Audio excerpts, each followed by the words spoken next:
She did not bark. She did not growl. She just ran silently, desperately chasing after every car that passed on that long, dusty road. Most drivers barely noticed her. A few slowed down only to speed off again. But she kept running, every single time, as if she was begging someone to see her. Her fur was thin and patchy, and her ribs poked out beneath her dull, dusty coat. Her paws were cracked from the rough gravel. Yet she never stopped. Day after day, she returned to the same spot on the roadside, watching, waiting. She was not chasing them. She was following them, hoping, pleading, silent in her desperation. It was a hot afternoon when a delivery truck came rolling down the road. The driver was just doing his rounds, music low, eyes half focused on the curve ahead. But then he saw her. This little figure on the edge of the road, trotting behind a van, tail down, head low, legs trembling. Something about the way she moved caught his eye. It was not wild. It was not aggressive. It was sad. He slowed his truck. She stopped too, just a few yards ahead. She turned her head slightly, meeting his gaze with eyes full of something more than fear, something that looked like grief. She took a few steps off the road toward a narrow dirt path. Then she paused. She looked back. He hesitated. He had deliveries to make, a schedule to keep, but something in him shifted. He put the truck in park, stepped out, and followed. She walked slowly now, limping slightly as if her body no longer wanted to move, but her eyes stayed focused ahead. She led him past overgrown weeds and rusted wire fences, through a trail that twisted between the trees. It was quiet in the woods. The only sounds were his footsteps and the occasional crack of a branch underfoot. She stopped behind a collapsed tool shed, half covered in ivy. Then she stepped aside. That was when he saw them. 3 small puppies, curled tightly together beneath an old tarp. Their eyes were closed, their fur was matted, and their tiny bodies barely moved. A 4th puppy, smaller than the rest, lay motionless beside them. The mother stepped forward and licked each one gently, then turned to look at him. There was no sound, no begging, no barking, just that look, as if to say, "These are my babies. I tried, but I cannot save them alone." His heart broke. He knelt down, gently scooping the puppies into his arms. The smallest one felt cold. He wrapped them in his jacket and turned back toward the road. She followed, limping behind him with each slow step. When they reached the truck, he opened the passenger door and laid the puppies on the seat. She jumped in too, curling herself around them without hesitation. He drove fast. The nearest clinic was nearly an hour away. He called ahead, telling them what he had found. Every few minutes he glanced over. She never took her eyes off the smallest one. Her body trembled, but she stayed still, wrapped protectively around them as the road rolled beneath them. At the clinic, the vet staff moved quickly. The puppies were rushed into care. The vet frowned as he examined the smallest one. "This one may not make it through the night," he said softly. "They are all very weak." The mother paced outside the exam room, whining low under her breath. She tried to push the door open with her nose, and when they let her in, she lay beside her babies without a word. She placed her muzzle over the tiniest one, breathing slowly, carefully, as if trying to pass her strength into his tiny body.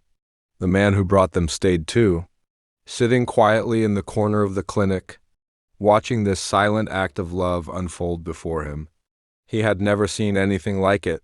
He did not even know her name, but it felt like she had always known what to do, even when the world gave her nothing in return.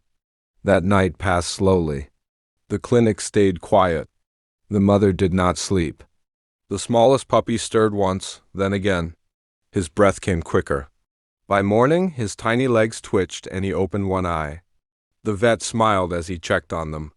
"He made it," he whispered. The mother licked his face, then laid back down, closing her eyes for the first time in hours. Continued script. She followed every car on the road until one driver finally understood why. The next few days at the clinic were filled with quiet miracles. The puppies began drinking milk from tiny bottles. Their weak cries grew louder. Their paws, once limp, started to stretch and twitch in sleep. The vet staff, usually accustomed to all kinds of cases, treated these four like something sacred. They had been so close to being forgotten, buried by time and silence. But now they were fighting their way back. The mother dog never left them. She stayed by their side during every feeding, every vet check, every moment of rest. She didn't care if she was tired, hungry, or in pain. Her body had grown thin, but her spirit was unbreakable. When the smallest puppy finally stood for the first time, wobbling on weak legs, she let out a quiet bark, as if telling the world, "Look, he's still here." The man who found them came back every evening. He brought blankets, treats, and even sat on the floor next to the crate just to talk to her. He didn't know why he felt so connected to her. Maybe it was because she had trusted him with the most precious part of her life. Maybe it was because he saw in her what most of the world missed: devotion, intelligence, and fierce, wordless love. As the puppies grew stronger, the staff gave them names. The smallest one, the miracle pup, they called Chance because that's all he had been given. The boldest one, who barked back at the thermometer, was Shadow. The sleepy one, always curled into his siblings, became Milo. And the fourth, the little girl, was called Rain, for the storms she had survived. And the mother? They named her Hope, because no other word fit. Hope began to regain weight. Her limp faded. Her coat, once dull and brittle, began to shine again. But more than her body, it was her trust that returned. She would walk to the man now when he entered the room. She let him scratch behind her ears. She even wagged her tail. And the pups were thriving. They played with each other in the back garden of the clinic, tumbling and barking like nothing had ever happened. The man would sit with them in the grass, watching Hope keep a careful eye on her babies, even as she let them explore a little farther each day. One morning, as the sun filtered through the clinic windows, the vet approached the man quietly. "They're ready," he said. "They're healthy. They can go home?" The man nodded, but then hesitated. "I don't think I can separate them," he whispered. "I can't take just one. I want them all." And so he did. He built a space in his yard, a soft green patch with a shaded area, toys, and beds. He installed fencing, made room in his life, and welcomed them not as pets but as family. Hope, Chance, Shadow, Milo, and Rain were finally safe. Finally home. The first time Chance ran across the yard, his legs still a little crooked.